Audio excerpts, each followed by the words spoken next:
Quiero que abras tu Biblia aquí en Lucas capítulo 15, verso 8. Los muchachos que están ahí en multimedia he visto que son muy efectivos, así que Lucas capítulo 15 voy a estar citando la Reina Valera y en algunas ocasiones la NTV, pero quiero darle lectura en la Reina Valera. Dice: ¿o qué mujer que tiene 10 dracmas, si pierde una dracma, no enciende la lámpara y barre la casa y busca con diligencia hasta encontrarla? Y cuando la encuentra, reúne a sus amigos, a sus amigas y vecinas, diciendo: gozaos conmigo, porque he encontrado la dracma que había perdido. Así os digo que hay gozo delante de los ángeles de Dios por un pecador que se arrepiente. Vamos a orar. Padre, gracias te damos, Señor, por la bendición de estar aquí reunidos. Gracias por este lugar que cumple 10 años, Señor, de fundada. Padre, te pedimos, Señor, que cada año tú hagas crecer, Señor, esta iglesia, así como crecía Samuel y su madre le traía una túnica cada año más grande, obviamente, porque el niño crecía. Asimismo, Señor, esta iglesia, Señor, que venga cada día una túnica sacerdotal, Señor, más grande cada año, Señor, que ellos no se estanquen en el crecimiento. Padre, yo bendigo este lugar y declaro, Señor, que fluiré en la inspiración tuya, en la palabra que tú me has dado. Te lo pido en el nombre de Jesús. Amén. Salude a su hermano que está ahí junto y dile: Dios te va a hablar. Así que no te distraigas. Le doy un consejo que es un buen hábito. Cuando vamos a la casa de Dios, póngale silenciador a su teléfono, porque suele suceder que el diablo, aunque sea la suegra, ¿verdad? Pero a veces el diablo, ¿verdad? Se le ocurre llamar y dice: ¿quién es mi suegra? Hermano, Dios también utiliza a las suegras para distraerte. No es cierto, no es cierto. No me van a ofender las suegras aquí, van a decir: pastor, nos está ofendiendo. No, estoy tratando de poder decirte que cuando nosotros vengamos a la casa de Dios, pongamos mucha atención. Cuando yo leí esta historia, si usted lee el capítulo 15, hay 13 historias. Número 1, está la historia de una oveja o de un hombre que pierde una oveja y dice que él sale a buscarla porque él tenía 100 y las cuenta y se da cuenta que perdió una. Y entonces al encontrarla dice que hace una fiesta y se regocija por esa que encontró, ¿no? Y también la segunda historia, que es esta, la voy a dejar al final. La tercera historia habla de un padre que perdió un hijo. El hijo le pide la parte de su herencia y se va lejos, ¿verdad? Y en un país lejano, dice, él se empieza a vivir y a malgastar su herencia. Y llega un momento donde llega el hambre y él no tiene la economía y tiene que ir a trabajar. Y entonces se va a trabajar en un lugar donde crían cerdos. Y ahí dice que él deseaba comer la comida de los cerdos, ¿verdad? Y entonces un día vuelve en sí y dice: volveré a mi casa de donde salí. Y decide regresar. El padre lo ve de lejos, lo abraza, hace una fiesta porque su hijo perdido, dice, lo ha encontrado. Y esta es la segunda historia, pero de las 3 es la segunda, es la que está en medio.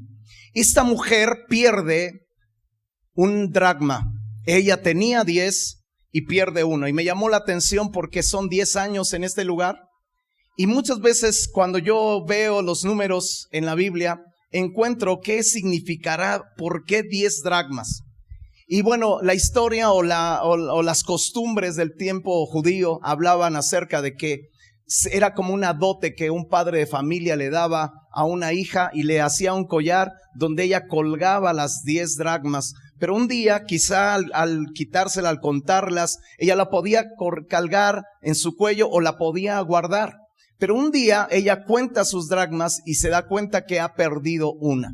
Y cuando yo leí esa historia, yo le preguntaba al Espíritu Santo qué significa acerca de las 10 dracmas, y el Señor me habló: ¿cuántos mandamientos hay?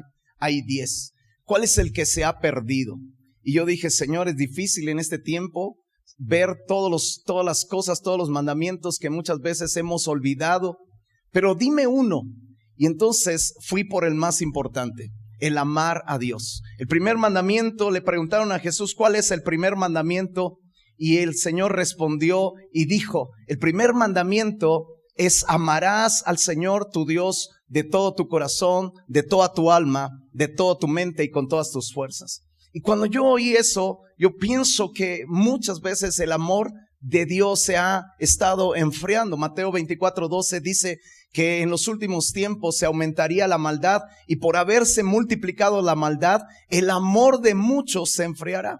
De tal manera que yo voy a hablarte del mandamiento número 1, que el segundo es similar, amarás a tu prójimo como a ti mismo, pero yo creo que el primer mandamiento se ha perdido en la iglesia, se ha extraviado, así como el dracma que se ha extraviado, ¿verdad? En la casa, se ha extraviado, ¿verdad? En nosotros, en nuestros corazones. Número 1, esa mujer para encontrarlo tuvo que sacar la lámpara que representa la palabra de Dios, ¿verdad? Y me doy cuenta que el dracma se perdió en la casa, no se perdió allá afuera, se perdió en la casa. Y ella buscó con diligencia, barrió con diligencia. Los pisos en aquel tiempo no eran como los nuestros, ¿verdad? De cemento, sino eran de tierra. Entonces era un poco más difícil y ella tenía que mover muebles, ella tenía que barrer la casa con diligencia, pero cuando la encuentra, ella hace una fiesta, invita a sus amigos, a sus amigas y dice que ella la celebra porque ha encontrado su dracma. Y voy a hablar sobre el amor en la familia. Hoy el amor de la familia se ha perdido, amado. Se ha perdido y se está perdiendo en muchos, aún dentro de la casa de Dios. Y yo quiero que vayas conmigo al Salmo 127. Ve conmigo al Salmo 127. Versículo 1. Y quiero que veas lo importante que es nosotros tener la presencia de Dios en nuestra casa. Tener la presencia de Dios en nuestra familia. Tener la presencia de Dios en la iglesia. Y la Biblia dice en este Salmo, si Jehová no edificare la casa, en vano trabajan los que la edifican. Si Jehová no guardare la ciudad, en vano vela la guardia. Por demás es que os levantéis de madrugada y vayáis tarde a reposar. Y que comáis pan de dolores, pues que a su amado dará Dios el sueño. Está hablando el Señor de una casa. La casa la tiene que edificar Dios. Y cuando una casa no está siendo edificada por Dios, lo más seguro es que van a venir las tormentas, van a venir los vientos, van a venir las lluvias y van a dar con ímpetu contra aquella casa y aquella casa va a caer. Pero cuando una casa está edificada por Dios, el hombre que trabaja con Dios, ¿verdad? Hace fundamentos, cava, ¿verdad? Profundamente y pone cimientos y edifica la casa. Y cuando vienen las mismas tempestades, las mismas lluvias que dieron a la otra casa con ímpetu, también van a venir sobre nosotros. Pero dice que la diferencia es que aquella casa no cayó porque estaba edificada sobre la roca. Y está hablando sobre la obediencia, sobre la fe en Cristo Jesús. Pero el verso 3 declara cómo nosotros como padres tenemos que ver a nuestros hijos. Número 1 dice en el verso 3, he aquí herencia de Jehová son los hijos. Diga conmigo, herencia de Jehová son los hijos. Y dice, cosa de estima el fruto del vientre. Como saetas en mano del valiente, así son los hijos habidos en la juventud. Bienaventurado el hombre que llenó su aljaba de ellos, no será avergonzado cuando hablare con los enemigos en la puerta. Qué tremendo es que tú y yo podamos entender. ¿Cuántos tienen hijos aquí? Levánteme su mano. Todos los que estamos casi tenemos hijos. Pero yo quiero que tú alcances a ver, y estoy hablando sobre la moneda o el dracma perdido en la casa. Y si el dracma perdido en la casa es el amor comienza con amar a Dios, pero también Dios nos ha dado una familia y nos ha dado hijos. Y la Biblia dice que herencia de Jehová son los hijos. O sea, Dios te dio hijos como herencia. Esa es la herencia. No sé cuántos de nosotros como padres hemos heredado algo a nuestros hijos. O alguna vez tú has recibido una herencia y se siente glorioso y se siente muy bien que alguien te herede algo, especialmente un padre. Pero Dios, nosotros nos ha heredado a nuestros hijos. Te ha entregado algunos 3, algunos 2, algunos 1, algunos muchos 6, 7, yo no sé cuántos aquí en provincia, pero en la ciudad se han vuelto muy tacaños, ¿verdad? Los padres. Pero aquí seguramente que hay padres que tienen 7, ¿no? O también están rebajando el número de hijos. Bueno, la cuestión es de que si Dios te ha dado 1 o 2 o 3 hijos, es una herencia, la cual tú no puedes perder, la cual tú no puedes malgastar, la cual tú tienes que cuidar y tienes que acrecentar. La siguiente versículo que nos dice el Señor, que los hijos son cosa de estima, es el fruto del vientre. O sea, los hijos son como un tesoro. Los hijos deben de ser para ti tu especial tesoro, tu especial, ¿verdad? Tesoro en tu casa. Yo no sé cuántos de ustedes amen a sus hijos de una manera que los veas como un tesoro. Tu hijo es tu tesoro. Tu hijo tienes que protegerlo. Tu hijo tienes que guardarlo. Y lo tercero, que es prácticamente a donde yo me voy a centrar, es que nuestros hijos tienen que ser como saetas en manos del valiente. Escucha bien, como saetas en manos del valiente. Quiere decir que para que tú puedas hacer que tus hijos sean como saetas, número 1, tú tienes que ser como un valiente. Hoy en día, ¿verdad? Las ideologías de género están tratando de hacer que tus hijos pierdan su destino, pierdan su dirección. Y hay una batalla para que tus hijos pierdan su destino. Y uno tiene que ser valiente. Y uno tiene que agarrar a los hijos, sentar a los hijos y enseñarles acerca de la ideología de género. ¿Qué es lo que quiere? ¿Qué es cómo quiere provocar y penetrar en los hogares de nosotros para poder romper, ¿verdad?, los principios y valores de Dios? Yo tengo líderes en nuestras congregaciones, tengo yernos, ¿verdad? Tengo 4 hijas y yo les he enseñado, me he sentado con ellos y decir, tú tienes que cuidar a tus hijos como tu especial tesoro. Tú no puedes confiar que ellos van a tener, ¿verdad?, la suficiente madurez para poder rechazar la ideología de género. Tú tienes que empezar a sentarte y escudriñar si los corazones de ellos no están siendo penetrados por el enemigo en esa ideología. Le he dicho a nuestros líderes que no debemos permitir que uno de nuestros hijos pueda tener esa ideología de género o que llegue, porque va a ser bien dolorosa. Un día yo estaba haciendo ejercicio por la mañana y de repente me entró una llamada de alguien que vive en esta zona y es un amigo y me entró quebrantado y me dice, pastor, gritando, y le digo, ¿qué pasa? ¿Qué te ocurre? Su voz era alarmante. Parece ser que se había muerto alguien. Era una voz de alarma. Y le digo, ¿qué te pasó? Tranquilo, cuéntame. Y me dice, pastor, he encontrado que mi hijo es gay.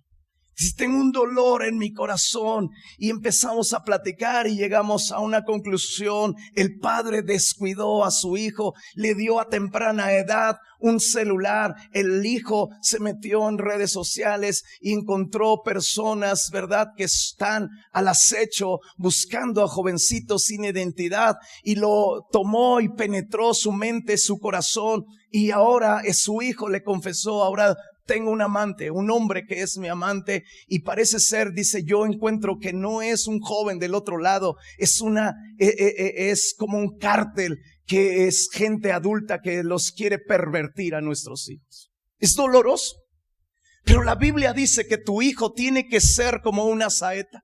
Escucha bien, tiene que ser como una saeta. Y ven para acá, estaba viendo hace rato unos jovencitos, un chavito que cantaba y dije, lo voy a agarrar de ejemplo, pero ya se me fue. Voy a agarrar mi escudero, uno de mis discípulos, pero yo voy a poner a él como uno de mis hijos. El trabajo de mío como padre es formar, número 1, una saeta. Porque él tiene que dar en el blanco. Él tiene que dar en un blanco. Y yo tengo que mostrarle, ¿verdad? Y yo tengo el arco, ¿verdad?, que es la palabra de Dios, la enseñanza de Dios. Y yo tengo que guiar a ese hijo para que él pueda dar en el blanco. Y yo tengo que lanzarlo para que él dé en el blanco. Pero muchos padres han olvidado este trabajo y hemos dejado que el enemigo, ¿verdad?, entrene a nuestros hijos y para que ellos erren en el blanco. Y muchas veces nosotros, ¿verdad?, estamos lejanos, ocupados del trabajo, ocupados en otras cosas, ¿verdad?, olvidando a Dios, olvidando la enseñanza, porque en el libro de Deuteronomio capítulo 6 versículo 4, el Señor dice que estas palabras que yo te mando hoy estarán sobre tu corazón, estarán sobre ti en tu corazón y las repetirás a tus hijos andando por el camino, ¿verdad?, regresando a casa a levantarte, siempre estarán las palabras, ¿verdad? Uno tiene que estar enseñando al hijo y mostrándole porque él tiene que dar en el blanco. Pero cuando un padre está distraído, cuando un padre se ocupa más del trabajo, cuando un padre se ocupa más de otras cosas, dejamos al abandono y olvidamos que esta es una herencia que Dios me dio y que una herencia tarde que temprano Él va a venir a pedir cuentas de ellos. ¿Qué me entregaste como herencia? ¿Qué me vas a dar, un hijo? ¿Cuál es su forma de ser? ¿Ama mi palabra? ¿Ama mi nombre? ¿Va a enseñar a sus hijos él también? Y muchos de nosotros estamos dejando que ellos erren, ¿verdad?, del blanco. Y los dejamos, y cuando te das cuenta y despiertas, tu hijo ya erró el blanco. Ya está en otra dirección que el Dios del cielo le había asignado. Dios quiere que nuestros hijos den el blanco. Y yo quiero ponerte dos ejemplos. Un día, un hombre, un educador, en el otro siglo, empezó a preocuparse acerca de las genealogías. Y empezó a tomar a un hombre que no creía en Dios y no quería a Dios. Y a un hombre que tenía a Dios. El primer hombre, el que no quiso nada con Dios, se llamaba Max Jukes. Era un hombre que le tocó vivir en los años 1700. Y en los años 1700, este hombre vivió en Nueva York. Él no creyó en Jesucristo, ni tampoco educó a sus hijos en el camino del Señor. Él se negó a llevar a sus hijos a la iglesia, incluso cuando ellos le pidieron que lo hiciera. Y Max Jukes tuvo 1200 descendientes en su generación. Max Jukes tuvo 1200. Este hombre investigó la vida de este hombre, cómo fueron, ¿verdad?, su descendencia de este hombre que no creía en Dios, que no quiso a Dios, ¿verdad?, a lo largo de su vida y que no entrenó a sus hijos en el camino de Dios. Escucha bien, fíjate el resultado. De sus 1200 descendientes, 7 fueron asesinos, 60 fueron ladrones, 190 fueron prostitutas, 150 fueron a la cárcel por delitos, 310 fueron mendigos, 440 fueron destruidos físicamente por adicciones al alcohol y a la droga. De los 1200 descendientes que fueron estudiados, 300 murieron prematuramente. La familia de este hombre costó a los Estados Unidos $1,308,000 y nunca hizo ninguna contribución con la sociedad. Este es el resultado de alguien que ha dejado de amar a sus hijos. Ese es el resultado de alguien que no se preocupó en sus hijos, que no tuvo el deseo de pasar tiempo con ellos, sino que los abandonó, los dejó al abandono. Y entonces los hijos caminaron en sus propios caminos, en sus propios consejos, se olvidaron de Dios. Este hombre nunca hubo la palabra de Dios a su hijo. Nunca le enseñó la Biblia, nunca le enseñó los valores, nunca le enseñó acerca de su destino.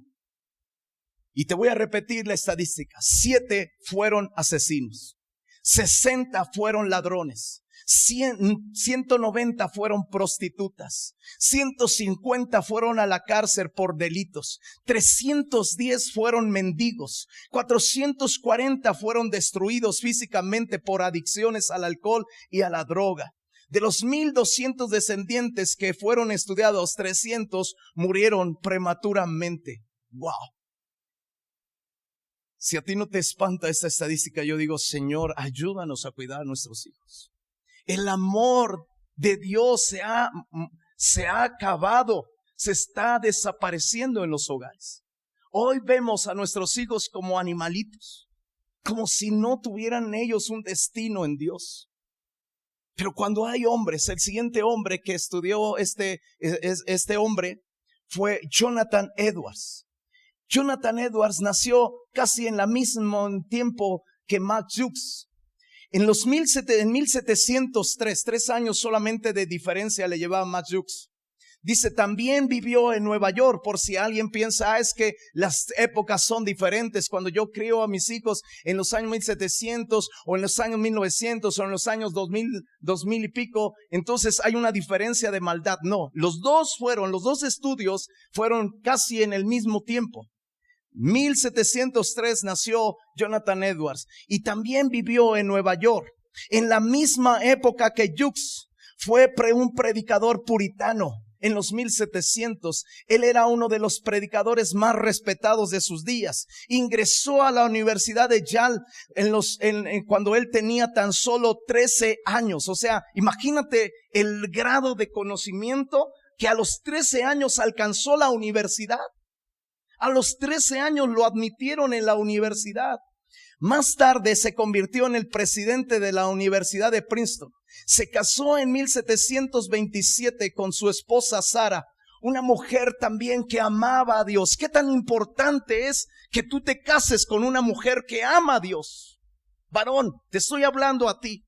¿Qué tan importante es que nuestros hijos se casen con una mujer de Dios? Jonathan Edwards se casó con una mujer de Dios que se llamaba Sara.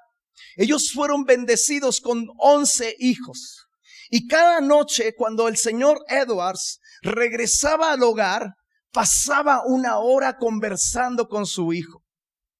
Le dedicaba 1 hora a los 11 hijos. Pasaba 1 hora con los 11 hijos platicando.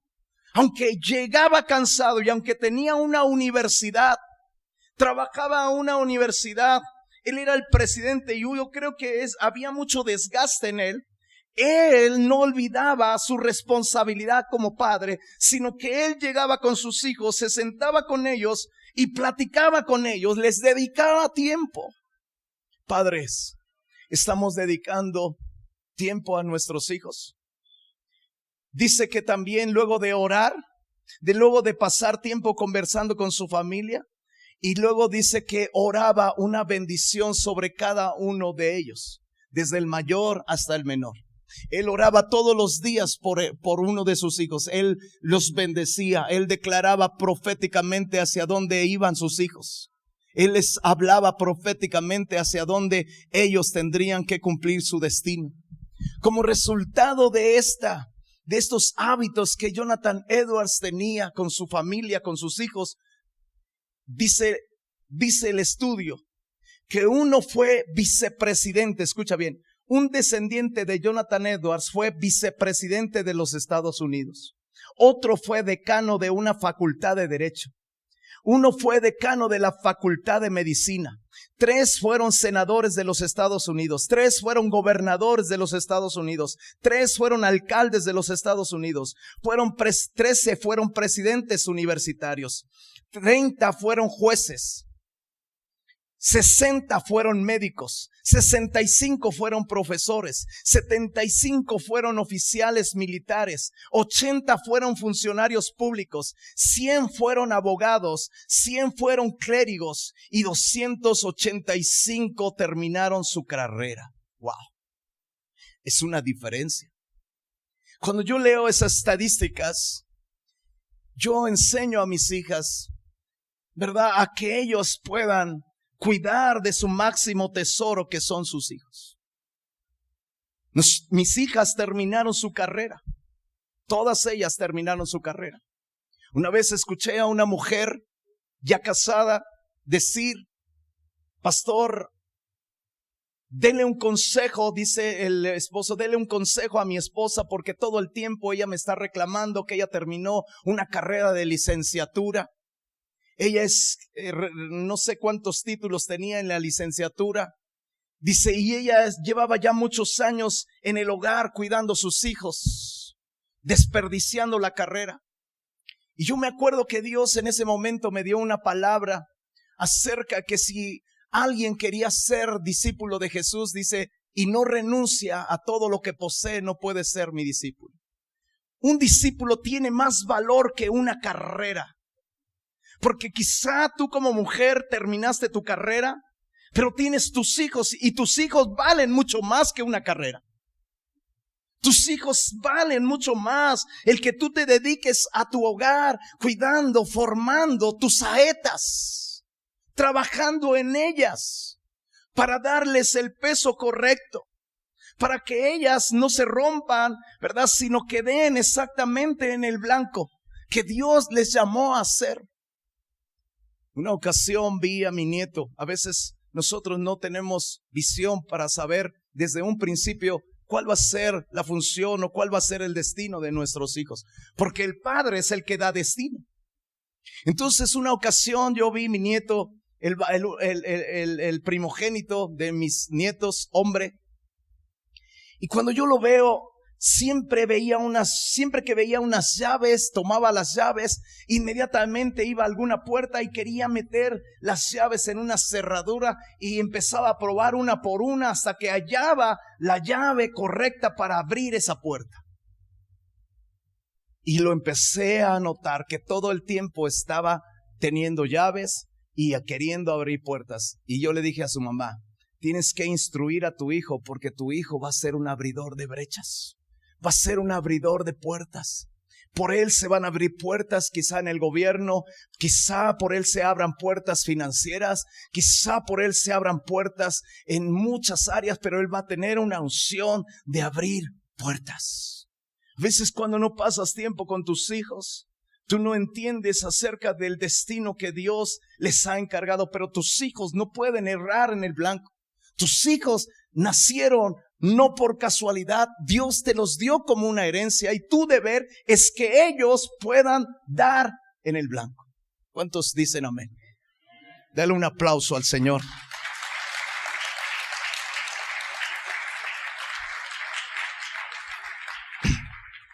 Gracias. Ahora quiero llevarte el cual es dos ejemplos de dos hombres en la Biblia.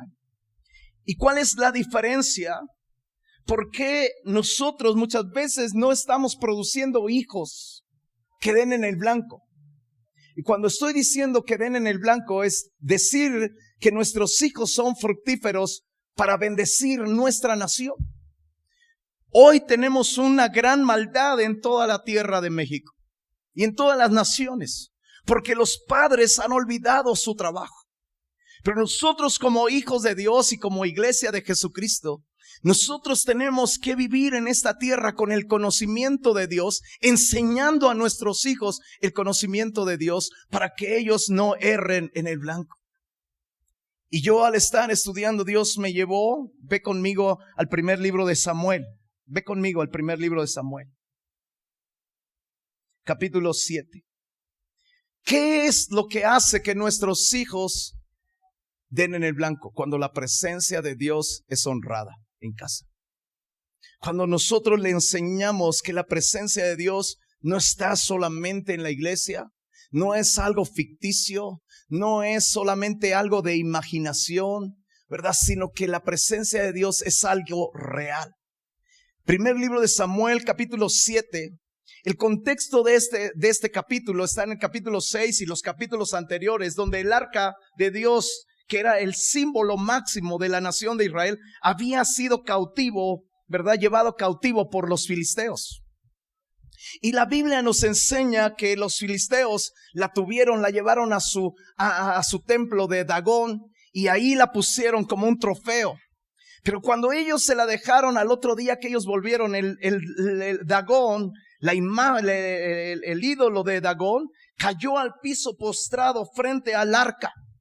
Y sus manos se cayeron. Entonces los tuvieron que pegar sus manos con cola loca. Y entonces al otro día ellos regresaron. Y ahora Dagón había caído, se había roto la cabeza, se había roto los brazos y se había roto las piernas. Solamente quedaba el tronco. Lo volvieron a pegar. Pero al poco tiempo se dieron cuenta que toda la nación, o todas las cinco ciudades de los filisteos, la gente empezó a tener tumores. Y empezó a venir plaga de ratones sobre sus cosechas. Y ellos se dieron cuenta y preguntaron a los adivinos qué era lo que estaba pasando en la nación, porque ellos nunca habían pasado por eso, y ellos se dieron a la tarea de poder pedir, y se dieron cuenta que era el arca de Dios que producía esto, porque el arca de Dios no estaba diseñada para estar en lugares paganos. El arca de Dios estaba diseñada, ¿verdad?, para estar en los hogares o en lugar de su pueblo y de la nación de Israel. Ellos la subieron en un carro nuevo con vaquitas que estaban creando, y dijeron ellos, si esto viene de Dios, entonces las vacas van a cargar solas hacia el camino de la nación de Israel, hacia Bet-Semes, donde está la nación, la primera ciudad de Israel. Y entonces las vacas, aunque sus crías estaban gimiendo, ¿verdad?, las vacas empezaron a caminar directo hacia la nación de Israel y llegaron a Bet-Semes. Los de Bet-Semes, cuando ven el arca, se regocijan, ¿verdad?, y abren el arca, cosa que no podían hacer. Y entonces, en ese día que ellos abren el arca, caen muertos cerca de 70,000 personas que vieron el arca irreverentemente.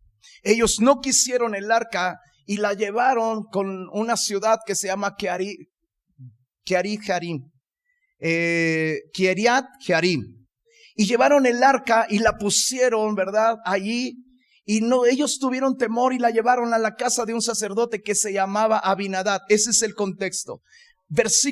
Capítulo 7, versículo 1 dice: y vinieron los de Kiriat Jearim y llevaron el arca de Jehová y la pusieron en casa de Abinadab, situada en el collado, y santificaron a Eleazar su hijo para que guardase el arca de Dios. Desde el día que llegó el arca a Kiriat Jearim pasaron muchos días. Diga conmigo, 20 años. Y toda la casa de Israel lamentaba en pos de Dios. Entonces dice, escucha bien, lo voy a leer en la NTV, esta misma lectura. Entonces los hombres de Kiriat Jearim fueron por el arca del Señor y la llevaron a la casa de Abinadab, que estaba en las laderas, y comisionaron a su hijo Eleazar para que se encargara de ella. Y el arca permaneció en Kiriat Jearim mucho tiempo, 20 años en total. Y durante ese tiempo todos los israelitas se lamentaron porque parecía que el Señor los había abandonado. ¿Qué nos enseña esta lectura con lo que estamos hablando? Que la presencia de Dios, que era el arca de Dios, la llevaron a una casa de un hombre que se llamaba Abinadab. Y Abinadab la tuvo por 20 años, la presencia de Dios en su casa, y nunca ocurrió nada. Hay veces que pasan los años y celebramos los aniversarios y celebramos cuánto llevamos tiempo de cristianos. Pero yo me pregunta amado, ¿está haciendo la presencia de Dios algo en tus hijos? ¿Está haciendo la presencia de Dios algo en tu vida? Como varón, como esposa. La gente se está dando cuenta que tienes la presencia de Dios, que Dios ha cambiado tu vida, que Dios está haciendo cosas grandes. Dice la Escritura que el arca de Dios estuvo olvidada en la casa de Abinadab 20 años. Nadie, dice, todos pensaron que la presencia de Dios los había abandonado, porque la presencia de Dios había sido ignorada. Y yo me preguntaba, Señor, ¿por qué nunca hiciste nada en la casa de Abinadab? Y Dios habló a mi corazón y me dijo, por falta de honra. ¿Sabes que la honra a Dios es importante en tu casa? Por ejemplo, cuando te sientas a ver un programa de televisión, y hablo a los hombres, cuando nos sentamos a ver un programa de televisión y vemos escenas incorrectas, que tú sabes que si Jesús estuviese allí, tú no las verías. Nosotros hemos tratado de enseñar a nuestros hijos y a nuestros nietos, desde que estaban nuestras hijas pequeñas, nosotros enseñamos que cuando estábamos viendo la televisión y había una escena donde se estaba besando a una persona, ¿verdad? O se estaban besando un matrimonio o alguien, ellos tenían que voltear. No vean. Y ellos enseñaron a sus hijos de tal manera que hoy a veces ponemos una película en nuestra casa, estamos reunidos como familia y de repente los nietos ven una escena así de que un esposo está besando a su esposa y empieza a decir, no, cámbienle, adelántenle. Se tapa. Pero qué triste es que muchas veces los padres toleramos aún, ¿verdad?, en nuestra casa que se vean películas pornográficas, que se vean imágenes sexuales en nuestra casa. Cuando nosotros ignoramos la presencia de Dios y no la honramos, dejamos que nuestros hijos deshonren a Dios con sus videos, con sus cosas que a veces nosotros como padres nunca nos hemos sentado con ellos y les hemos enseñado que eso deshonra a Dios. Y muchas veces nosotros ignoramos porque nuestros hijos que piensan que solamente la presencia de Dios está en la iglesia. Pero la presencia de Dios debe de estar adentro de nosotros. Debe de estar en la casa.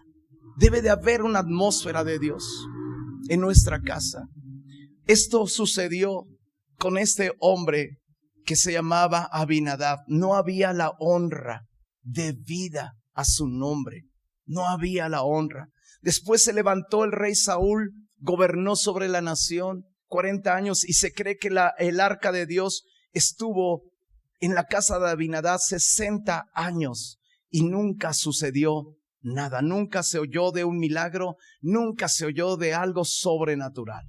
Nosotros tenemos unos hijos que están en Oaxaca, unos hijos espirituales, y ellos aman la presencia de Dios. Y yo me he dado cuenta sin que yo les diga, escucha bien, ellos aman tanto la presencia de Dios que ellos no ven televisión. Literalmente no la ven. No es mi enseñanza, pero ellos han adoptado esa manera de honrar a Dios. No vamos a ver televisión. Las únicas veces que ellos ven televisión es cuando ven nuestras transmisiones. Pero a medida de eso que han hecho, ellos empezaron a construir un templo en Oaxaca, sin dinero. Y ellos están y ya casi lo terminan. Pero cuando fui hace unas semanas atrás, fui a visitarlos, estuve con ellos y me contaban los milagros, ¿verdad? Dice, pastor, dice, en una ocasión mi esposo tenía en una bolsa, ¿verdad?, un montón de notas ahí arrumbadas de la construcción. Y yo le dije, me puse a escombrar y le dije, Toño, ¿por qué estás guardando esa bolsa con basura? Dice, no es basura, mujeres, todas las notas. Y dice, pues ve, checa lo que ya no sirve y tírala. Se ve mal aquí en la casa. Y entonces empezó a checar y de repente, cuando está checando, ¿verdad?, encuentra una moneda de oro nueva, una moneda de oro nueva. Y se la lleva y le dice, mira lo que encontré. Y empezó a sacar todavía más y encontró otra y encontró otra. La cuestión es que llegó a encontrar 7 monedas de oro con un precio alto que le sirvió para seguir construyendo. Digo yo, wow, ¿eso lo hace la presencia de Dios? Sí, eso lo hace la presencia de Dios. Imagínate cuando una casa no tiene, ¿verdad?, la economía para hacer algunas compras o para hacer una construcción o para comprarte un auto. Pero esa casa honra a Dios con sus hijos. ¿Tú crees que no puede suceder un milagro financiero? Escúchame bien esto. Nosotros tenemos que creer en un Dios todopoderoso. Y la Biblia dice que más adelante dice, pastor, me estaban contando los testimonios, dice, un día empezaron a sacar un saco de mi ropero, dice, de repente lo saco, me lo pruebo y dice, y cae un fajo de billetes de a 500 nuevecitos. Dice, pastor, esto sucedió. Y yo me empezaban a salir las lágrimas, porque es una comunidad de gente pobre. Es una comunidad que tú no te explicas cómo están construyendo un lugar tan glorioso para Dios. Pero esto comienza con honrar la presencia de Dios en tu casa, con enseñarle a tus hijos que debemos honrar a Dios en nuestra casa, que Dios se glorifica cuando le honran. ¿Sabes que los milagros de sanidad que Jesús hacía? Dice que un día llegó a su casa, a su tierra, a Nazaret, y dice que todos decían: ¿no es este el hijo del carpintero? No, su madre es María, no, sus hermanas están con nosotros. ¿De dónde pues tiene tantos milagros? Y dice que eso hizo que no hiciera Jesús muchos milagros a causa de la incredulidad, pero el sustento, el fundamento de la incredulidad está en la falta de honra. La honra es una llave. La honra es una llave que abre lo sobrenatural, que abre los milagros. En una iglesia donde se honra a Dios, en una casa donde se honra a Dios, hay milagros sobrenaturales. Esa es la llave, la honra. Por ejemplo, en una casa donde un padre trata mal a su esposa y después ora a Dios con una necesidad, dice que Dios le cierra el cielo a ese hombre porque su esposa debe de ser tratado como vaso más frágil.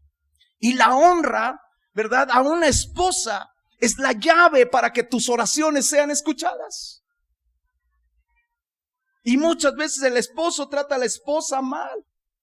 Entonces, acabo de estar con un pastor y me platicaba acerca de cómo un hombre golpeó a su esposa de una manera terrible. Y yo le digo: pero en el mundo, no, dice, en la iglesia está ese hombre. ¿Qué debo de hacer? Córrelo. Yo digo: amados, ¿cómo tratas a tu esposa?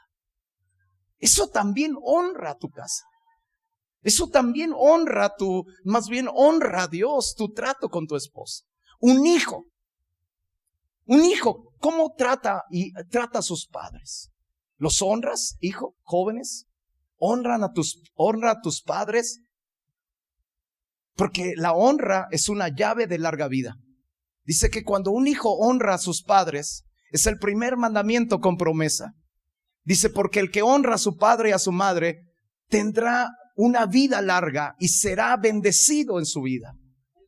Tendrá bendición. Y yo digo: cuántas cosas a veces Dios ve en nuestro hogar. Hijos maldiciendo a los padres.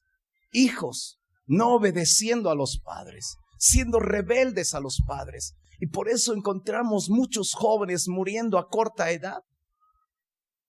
Muriendo a corta edad. Hoy los padres están enterrando a los hijos cuando debe de ser los hijos enterrando a los padres.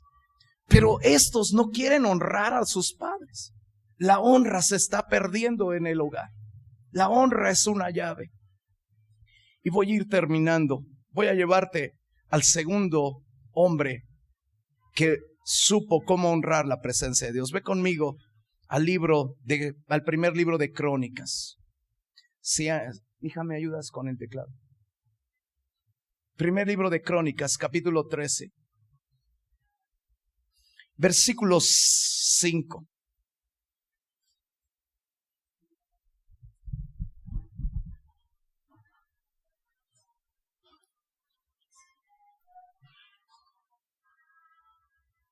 ¿Ya lo tiene?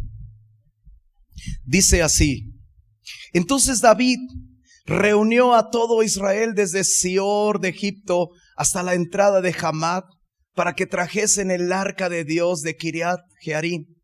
Y subió David con todo Israel a Bala de Kiriat Jearim, que está en Judá, para pasar de allí Jehová Dios, que mora entre los querubines, sobre la cual su nombre es invocado. Y llevaron el arca, diga conmigo, el arca de la casa de ¿de quién? De Abinadab, en un carro nuevo, y Usa y Agio guiaban el carro. Pasaron muchos años hasta que Dios encontró a un David que pastoreaba ovejas, un David que amaba a Dios, que estaba ahí mientras cuidaba las ovejas, tomaba su arpa y cantaba cánticos a Dios. Cantaba cánticos a Dios. Y un día yo creo que este hombre le preguntó a Dios en medio de su canto, en medio de su oración, y le dijo: Señor, ¿qué quieres que yo haga? Y dice la escritura en el Salmo 132 que Dios le reveló a David que Dios quería una casa una casa donde él pudiera ser honrado, y que esa casa la construyera en un lugar que se llamaba Jerusalén. En un lugar donde allí en Jerusalén había un monte que se llamaba, pequeño monte que se llamaba Sión. Pero en ese lugar había unos hombres violentos, una tribu violenta que no habían podido echar de toda la tierra prometida, y eran los jebuseos. Y cuando David se entera de que Dios quería el arca y quería habitar en Sión, Dios le promete a Dios que no descansaría, que no dejaría, ¿verdad?, adormecer sus párpados hasta que no encontrase un lugar para Dios donde honrar la presencia de Dios.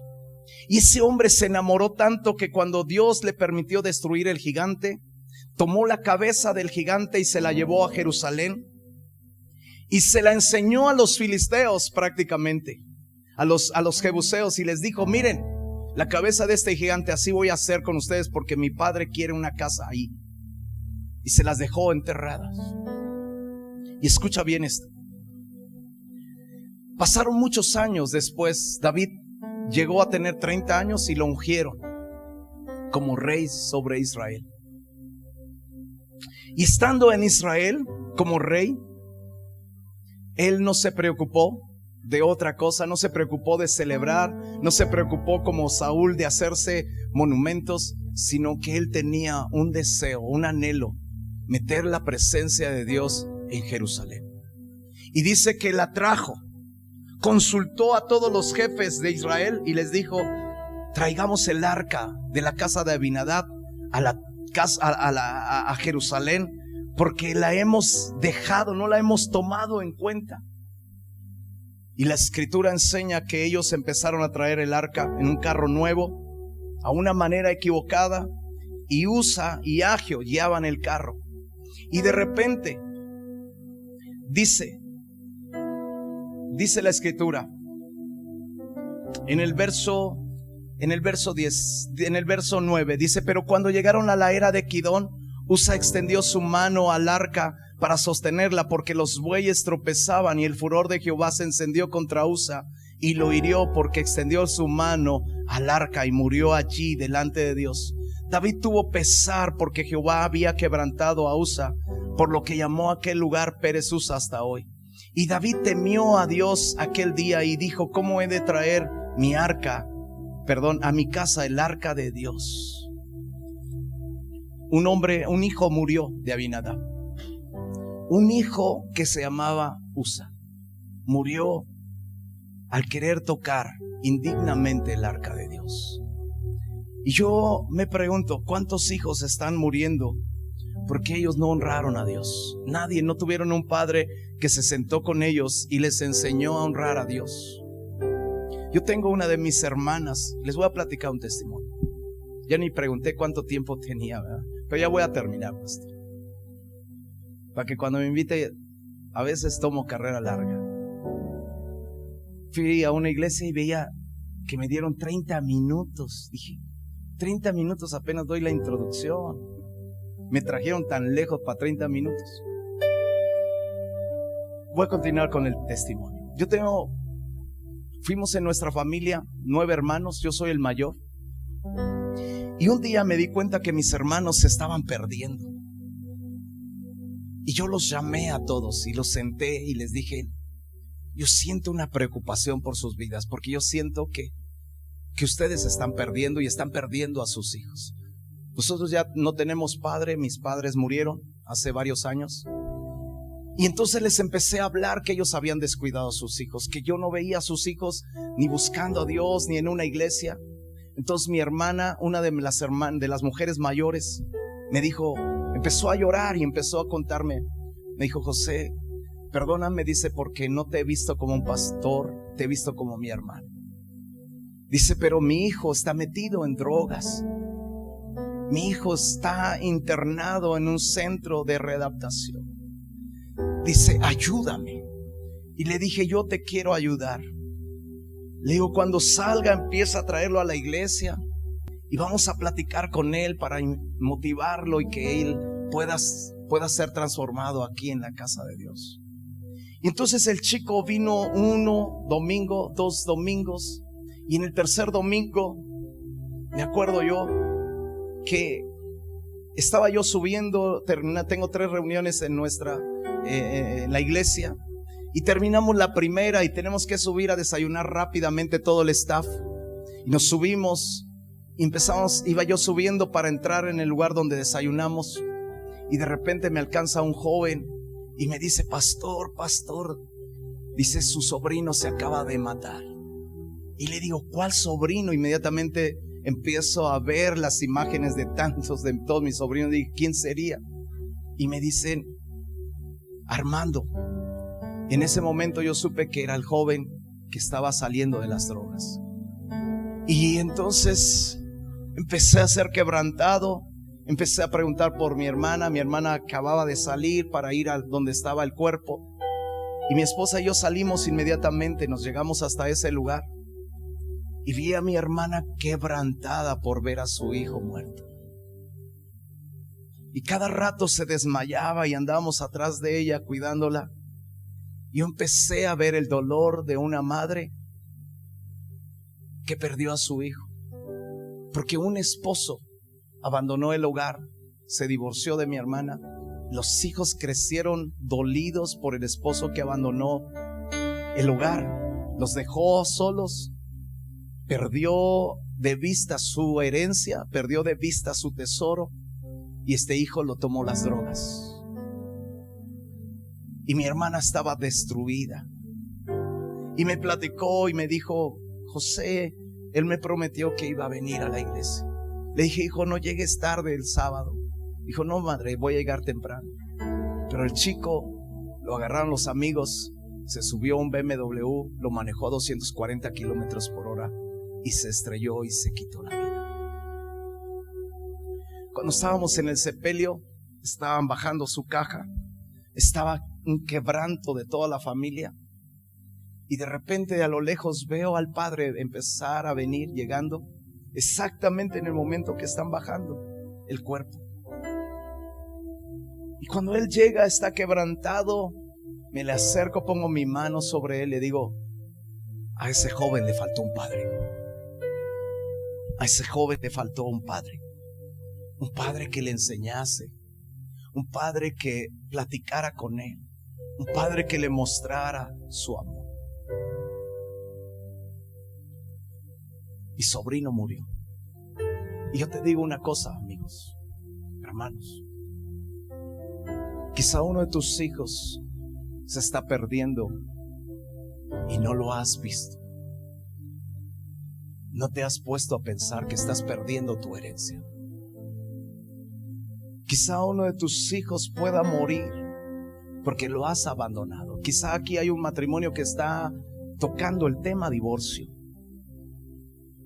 Y si hay algo que duele, que mata a los hijos y que los lleva a errar, es el divorcio. Pero si tú estás aquí y has pensado en el divorcio, yo te digo una palabra de parte de Dios: tienes que volverte a Dios, tienes que pedir perdón y tienes que fortalecer tu matrimonio, porque tus hijos se van a perder. Dios nos enseñó, Usa murió. Y termino con esta historia de este hombre que se llamaba Obed-edom. El arca de Dios seguía matando gente por no ser honrada, y David no quiso llevar el arca a su casa. Él tenía una esposa que se burlaba de las cosas espirituales, porque tuvo un padre que nunca le enseñó a honrar a Dios. Su nombre era Mical, y se burlaba de David cuando danzaba. Y David no quiso traer el arca a su casa, y preguntó: ¿quién quiere el arca de Dios? Y entonces un hombre que ni siquiera era judío dijo: yo quiero el arca de Dios en mi casa. Su nombre es Obed-edom. Y la Biblia dice que Obed-edom trajo el arca a su casa. Y en el verso 14 dice: y el arca de Dios estuvo con la familia de Obed-edom en su casa 3 meses. Y bendijo Jehová la casa de Obed-edom y todo lo que tenía. 3 bendiciones se desprendieron en tan solo 3 meses, varón. En 3 meses, lo que Abinadab en 60 años nunca logró. Obed-edom, por honrar la presencia de Dios en su casa, dice que Dios lo bendijo a él. Dios bendijo la familia de Obed-edom y Dios bendijo todo lo que tenía Obed-edom. Y dice que le dieron la noticia a David: Dios ha bendecido la casa de Obed-edom en 3 meses. Y yo le preguntaba: ¿qué entiendes tú por la bendición de la casa de Obed-edom? Y la misma Biblia se interpreta. Y quiero que vayas conmigo a Primera de Crónicas, capítulo 26. En el capítulo 15 encuentras a Obed-edom y a sus hijos, que todos ellos servían en la casa de Dios. Todos. Si tú quieres ver tu casa bendecida, yo te doy un consejo: enseña a todos tus hijos a servir en la casa de Dios. Obed-edom era un portero, estaba en la puerta recibiendo a la gente. Hace rato, cuando llegamos, encontré una señorita que estaba ahí recibiendo a la gente. Y me asombró porque ya llevaba yo ahí, como llegué temprano, ella estaba así como soldado, parado, recibiendo a la gente. Y yo digo, deberías de ponerse una sillita, ¿no? Pero no, ella parada ahí, tenía sus hijos. Y yo digo, qué bueno es tener gente que está cuidando las puertas de Dios. Porque hay veces que nosotros, escucha hombre, este es un mensaje para ti. A veces nosotros ni siquiera tenemos el deseo de servir en algo en la casa de Dios. Ni siquiera tenemos el deseo de que, ¿sabe qué, hermano? Yo quiero ser, aunque sea portero de los baños. Si algo a mí me enseñó desde que yo fundé la iglesia, es que la iglesia tendría que tener un espíritu de servicio. Y nuestra congregación, mis nietas, mis hijas, todas sirven en la casa de Dios. Nuestros hijos, de todos los líderes, de todos tus hijos tienen que servir en la casa de Dios. Tú tienes que enseñarlos a que deben de servir en la casa de Dios. Y en algo se tienen que ocupar. Nuestros jóvenes, nuestros hijos, nuestros nietos, pequeños, tú los encuentras pequeñitos, ya están con su traje de servidor, con corbatita. Ahí están recibiendo a la gente, honrando a Dios. Y dijo, gloria a Dios. ¿Sabes cómo describe la bendición de Obed-edom? Dice Primera de Crónicas 26:1.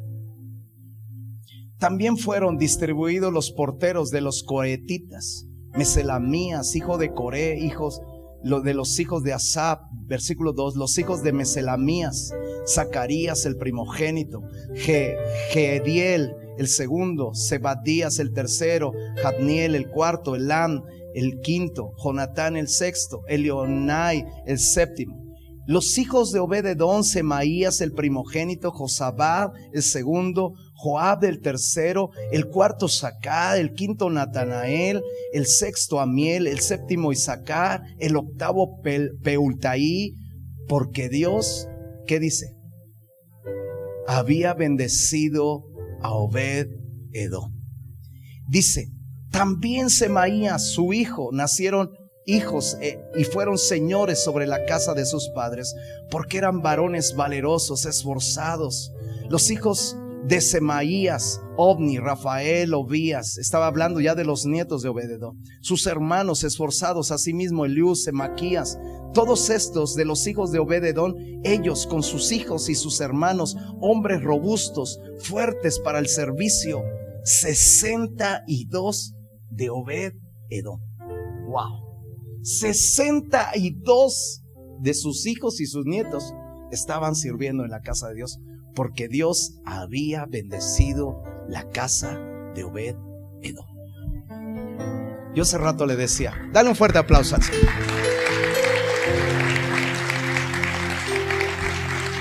Quizá me equivoque, pero le decía yo a mi escudero, le digo, hijo, creo que aquí hay mucha familia, ¿verdad? Porque se parecen, muchos se parecen. ¿Verdad que sí? Si hay mucha familia, ¿verdad? Tiene mucha familia. Familia, ¿todos están sirviendo en la casa de Dios? Si no estás sirviendo, una de las cosas que manifiestan que la presencia de Dios es honrada por ti y enseñado a tus hijos, es que tú y tus hijos empiecen a ocuparse en algo en la casa de Dios. Que todos tus hijos estén ocupándose en algo. Enséñalos, siéntate con ellos y diles: ustedes tienen que trabajar en algo en la casa de Dios. Ustedes tienen que servir en la casa de Dios. Algunos de ustedes van a ser predicadores. Algunos de ustedes van a ser músicos. Algunos de ustedes van a estar en multimedia. Algunos de ustedes van a hacer cosas para Dios.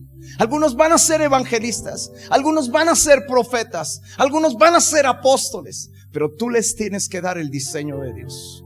No el mundo tiene que dar el diseño a tu hijo, lo que tiene que ser.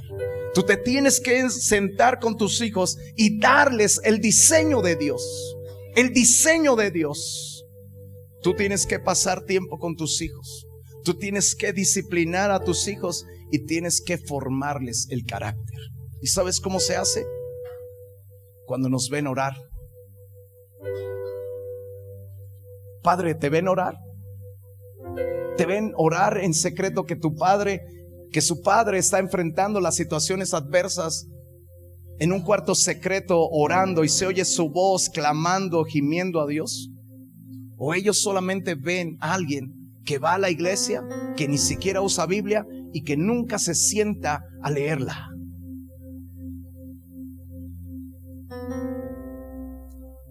Pastor, ¿me permites dar un anuncio? Tenemos un evento. Dios me ha dado el encargo de hablarle a los hombres, pero tenemos un evento donde me he consumido por semanas ya hablando a los hombres, porque yo me he dado cuenta que la Biblia le habla el 90 y tantos % a los hombres solamente. Hay muy pocos versos para mujeres. Yo sé que la Biblia es para toda gente, pero casi toda está hablándose a los hombres, hablándole a los hombres. Y Dios me encargó, y ahorita estamos trabajando para que podamos reunir 2,500 hombres en la Aljaba, un lugar que tenemos donde hacemos los congresos, para enseñarles a fortalecer su hombría en casa. Dios quiere hombres en México, hombres de Dios. Y es un tiempo de levantarnos, hombres. Es un tiempo de poder formar una familia, tomar a tus hijos y empezar a darles forma de saetas para que ellos puedan dar en el blanco. Yo quiero orar por ustedes. Y quiero orar con gente que esté en serio con Dios. Vine de muy lejos y quizá nunca vuelva a repetir. Y digo quizá, ¿verdad? Porque Dios puede traerme otra vez. Pero yo quiero dejarte algo. Cuando uno está en serio, uno reconoce. Yo me acuerdo la primera vez que yo me puse en serio cuando oí una predicación que me confrontó. Y el pastor dijo: todo aquel que esté esclavo de la pornografía, salga de su lugar y venga al frente, porque Dios lo va a libertar. Y yo tenía que tomar una decisión: quedarme ahí en mi lugar, aparentar con una máscara que yo no estoy problemas con la pornografía, aunque no era un adicto, pero yo veía. Hace muchos años, cuando todavía ni siquiera empezaba el ministerio. Y entonces yo me acuerdo que me paré, me puse de pie y pasé aquí al frente, caminando. Y cada vez que yo iba caminando sentía cómo las cadenas se iban rompiendo. ¿Quieres a Dios? Dobla tus rodillas acá, mijo. Escucha bien. Y yo salí y sentí como las cadenas empezaron a caer. Y estaba predicando un hombre de Dios que se llamaba Lou Engle, ahí en Amistad Cristiana. Y me le tiré a sus pies y les dije: ora por mí, porque quiero avivamiento. Y yo oró por mí, y por más de 1 hora o 2 yo estuve tirado en el piso. quebrantado, llorando, y Dios me hizo libre. Si tú estás en serio con Dios, si tú quieres que tus hijos no se pierdan, hoy es un buen día para que te pongas de pie y tomes tu lugar en serio y digas: Señor, yo a partir de este momento voy a ser un buen padre. Ven conmigo a la casa.